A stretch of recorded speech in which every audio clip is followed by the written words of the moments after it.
Hello everyone, आज हम करेंगे क्लास 5 की ईवीएस की worksheet our life supports chapter number 12। Tick the correct answer.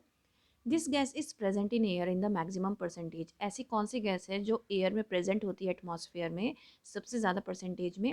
Nitrogen होती है 78%। इसका जो परसेंटेज एरिया है आपको याद रखना है। आगे मैंने क्वेश्चन आंसर्स में भी उसको प्रोवाइड किया है, तो आपको वो जो परसेंटेज एरिया उसको याद रखना है। ठीक है, वो एग्जाम में आता है। Which of the following changes into clouds, rain, fog and snow?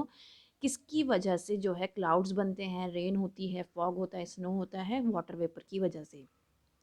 This process is use to remove insoluble impurities from water. कौन सा प्रोसेस यूज़ किया जाता है इंसॉल्युबल इम्प्योरिटीज़ को रिमूव करने के लिए वाटर में से? सेडिमेंटेशन का। Impure water contains many disease causing germs like those of. जो इम्प्योर वाटर होता है, गंदा पानी होता है, उसकी वजह से बहुत सारी जर्म्स उसमें प्रेजेंट होते हैं, जिसकी वजह से बहुत सारी बीमारियां हो सकती हैं, जैसे कॉलरा, डायसेंट्री, जॉइंडिस। तो ये सभी सही हैं, ये सारी बीमारियां हो सकती हैं, तो इसका आंसर है all of these. This water is mainly used in car batteries, science experiments and in medicines. Distilled water को हम साइंस एक्सपेरिमेंट्स, कार बैटरीज और मेडिसिन वगैरह में यूज़ करते हैं। Next one is fill in the blanks. The thick blanket of air is held around the earth by the earth's gravity. जो thick blanket है air का, वो अर्थ के चारों तरफ रहता है अर्थ की ग्रेविटी की वजह से। Plants get nitrogen with the help of bacteria. एक नाइट्रोजीनियस बैक्टीरिया होता है जो सॉइल से नाइट्रोजन प्लांट्स को प्रोवाइड करता है। Argon is used in making car colourful electric lights. जो कलरफुल इलेक्ट्रिक लाइट्स हैं उसमें कौन सा जो मटेरियल यूज़ होता है वो होता है argon.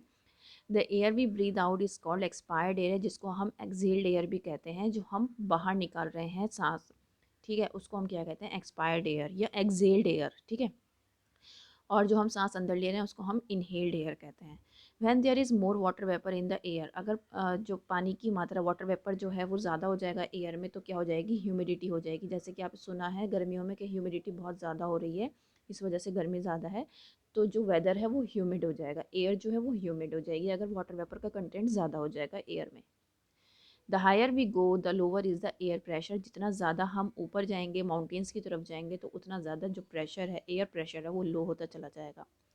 When a solid dissolves in a liquid, a solution is form. जब किसी भी सॉलिड को, जैसे आप चीनी को पानी में घोलते हो तो हमें एक जो एक सॉल्यूशन है वो मिलता है। Distilled water is the purest form of water. जो डिस्टिल्ड वाटर है वो प्योरेस्ट फॉर्म है वाटर की। नेक्स्ट है right short answers. Name any 4 gases present in the air. 4 gases बतानी है जो एयर में प्रेजेंट होती हैं। आप सिर्फ नाम लिख सकते हैं, लेकिन मैंने यहाँ पे इसकी परसेंटेज दी है, आपको परसेंटेज ज़रूर याद करनी है, क्योंकि कई बार क्वेश्चंस पूछ लिए जाते हैं कि ऑक्सीजन की कितनी परसेंटेज होती है एयर में। और क्योंकि हमें नहीं पता होता तो हमें ये लगता है कि क्योंकि ऑक्सीजन हमारे लिए बहुत ज़रूरी है तो ऑक्सीजन की जो वैल्यू होगी वो ज़्यादा होगी। हम गलती से ऑक्सीजन की वैल्यू 78% लिख देते हैं और नाइट्रोजन की 21%। तो इस बात को आपको ध्यान रखना है कि ऑक्सीजन की जो वैल्यू है वो 21% रहती है एयर में, और नाइट्रोजन की रहती है 78%। Argon less than 1%, CO2 and other gases. ठीक है। How does water vapour form in the atmosphere? किस तरीके से वाटर वेपर जो है वो फॉर्म होते हैं? वाटर वेपर फॉर्म होते हैं जब पानी का इवापोरेशन होता है। कहाँ से? भाई वाटर बॉडी से जब इवापोरेशन होगा, धूप होगी, धूप जब सीज पे पड़ेगी, रिवर्स पे पड़ेगी, लेक्स पे पड़ेगी, तो वहाँ से पानी जो है वो इवापोरेट होगा, जिसकी वजह से वाटर वेपर्स फॉर्म होंगे। और वाटर वेपर फॉर्म होने की वजह से क्या होगा? क्लाउड्स बनेंगे, स्नो होगी, फॉग होगा। ठीक है, इस तरीके से रेन होगी। तो ये सारा प्रोसेस एक साइकिल की तरह चलता रहता है। Why should drinking water be purified? जो हम पीने वाला पानी है हमें उसको प्योरीफाई करना क्यों ज़रूरी है, उसको साफ़ करना क्यों ज़रूरी है? For healthy living clean water is necessary for drinking. अगर हमें हेल्दी रहना है तो उसके लिए हमें साफ़ पानी पीना बहुत ज़रूरी है। Since impure water contains many disease, जैसे कि हमें पता है कि जो गंदा पानी होता है उसमें बहुत सारी डिजीज़ होती हैं, जैसे कि cholera, jaundice, dysentery. तो causing germs like those of cholera, jaundice and dysentery. So the water supplied to the public is purified and filtered before being piped for drinking purpose or domestic use. तो इसीलिए इन बीमारियों से बचने के लिए जब हमें पानी सप्लाई किया जाता है, जब गवर्नमेंट पानी को सप्लाई करती है तो उससे पहले प्योरीफाई करती है, फ़िल्टर करती है, और फिर उसके बाद हम उसको पी सकते हैं या डोमेस्टिक यूज़ में ले सकते हैं। डोमेस्टिक यूज़ मतलब घर के कामों में, बर्तन धोने में, नहाने धोने में। ठीक है। Name 3 processes involve in the treatment of the town water supply. Town water supply में कौन कौन से 3 प्रोसेसेस हैं आप जो कर सकते हैं? सेडिमेंटेशन, फिल्ट्रेशन और क्लोरिनेशन। जो पानी को साफ़ करने के लिए किए जाते हैं। Answer these questions. How is air useful to us? Air किस तरीके से हमारे लिए यूज़फुल है? Human beings can not live without air for more than a few minutes. अगर आप खुद सोचो, आप अपनी नाक बंद कर लो और मुंह भी बंद कर लो, तो आप कुछ सेकंड्स या कुछ मिनट्स के बाद नहीं रह पाओगे और अपना हाथ हटा लोगे, राइट? तो ह्यूमन बींग्स नहीं रह सकते सांस लिए बगैर। All living things need air to breathe. हर एक इंसान को, जितने भी लिविंग बींग्स हैं, उनको सांस लेने के लिए हवा चाहिए। The thick blanket of air that surrounds our planet is called atmosphere. जो थिक ब्लैंकेट ऑफ एयर है, जो हमारे चारों तरफ है, उसको हम क्या कहते हैं? एटमॉस्फेयर कहते हैं। यहाँ पर एक मैंने क्वेश्चन गलत कर दिया है। यहाँ पर जो मैंने ग्रेविटी लिखा है, इसमें यहाँ पर आएगा एटमॉस्फेयर।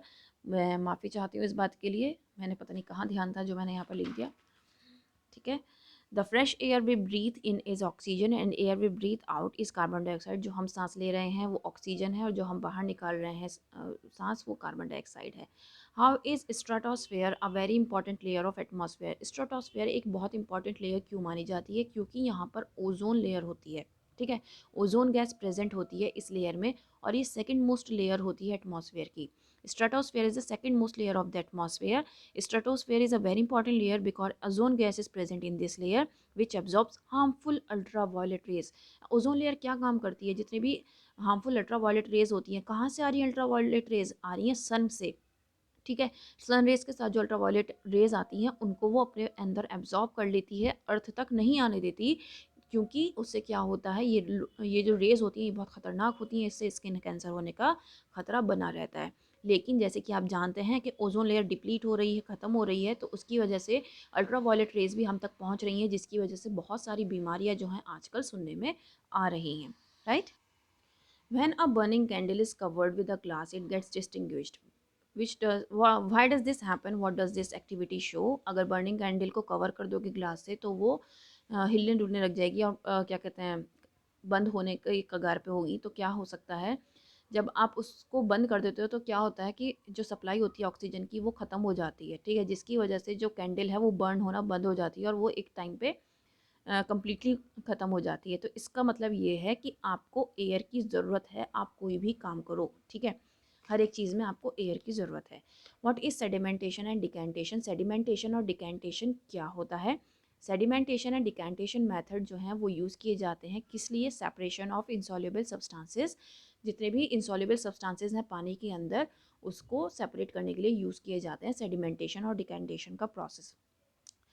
तो used for the separation of insoluble substances which are heavier than liquid. In the sedimentation process, heavier components of the mixture settles on the bottom. जो जितना भी heavier components होते हैं, वो बॉटम में सेटल डाउन हो जाते हैं।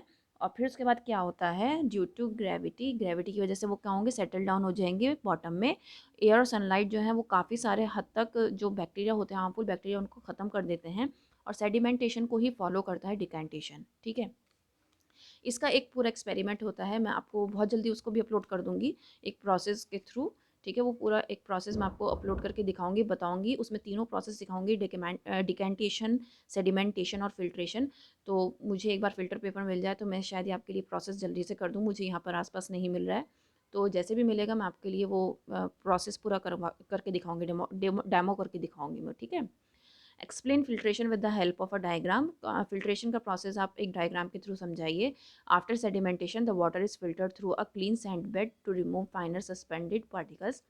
सेडिमेंटेशन के बाद इसको क्या किया जाता है? पानी को फिर से प्योर किया जाता है, जो होता है फिल्टर किया जाता है, ताकि जितने भी सस्पेंडेड पार्टिकल्स हैं, वो पार्टिकल्स जितने भी फाइनर पार्टिकल्स, मतलब जो छोटे छोटे पार्टिकल्स हैं, वो भी क्या हो जाए?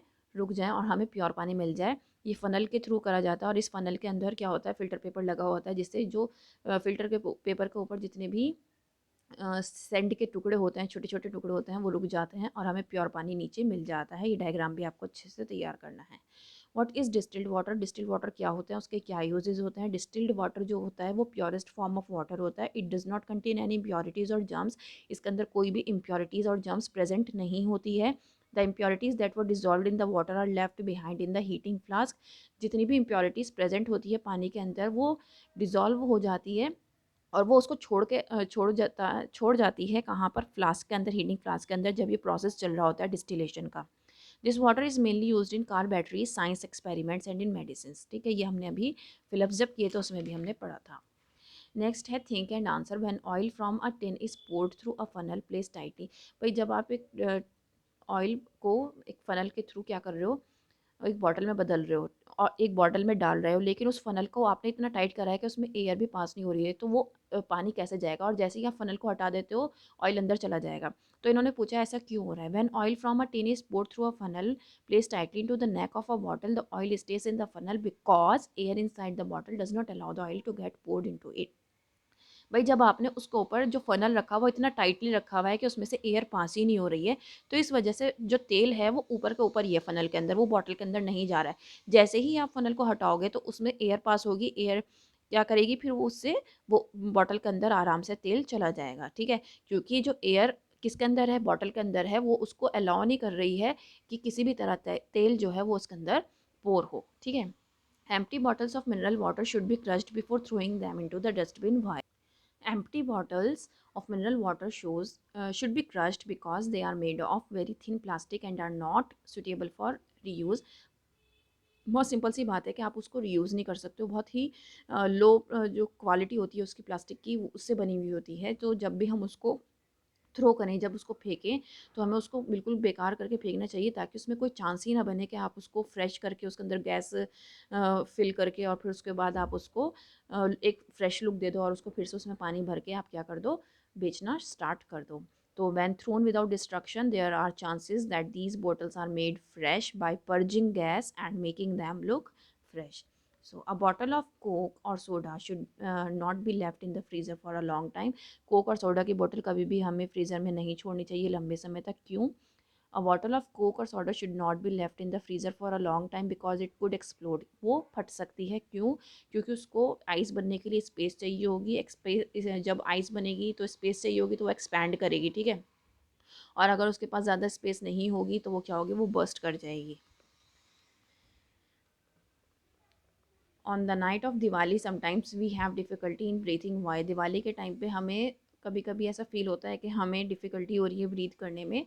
तो हमें ऐसा इसलिए होता है क्योंकि कॉन्टीन्यूस फायरिंग हो रही होती है, क्रैकर्स जल रहे होते हैं, तो इसकी वजह से बहुत लार्ज अमाउंट में क्या होता है, हार्मफुल गैसेस निकल रही होती हैं, एयर में फैल रही होती हैं, जिसकी वजह से कॉन्सेंट्रेशन जो होता है डिक्रीज़ हो जाता है। किसका कॉन्सेंट्रेशन? ऑक्सीजन का, जिससे हम सांस लेते हैं, ठीक है? और हार्मफुल गैसेस का जो कॉन्सेंट्रेशन है वो बढ़ जाता है, क्योंकि वहाँ पर जो क्रैकर्स हैं वो बहुत ज़्यादा छुटाए जा रहे हैं। क्रैकर्स जो है फायरिंग बहुत ज़्यादा हो रही है, ठीक है? We feel difficulty in breathing on the night of Diwali because continuous firing of crackers release large amount of harmful gases in the air that results in the decrease of concentration of oxygen available for breathing as compared to other harmful gases.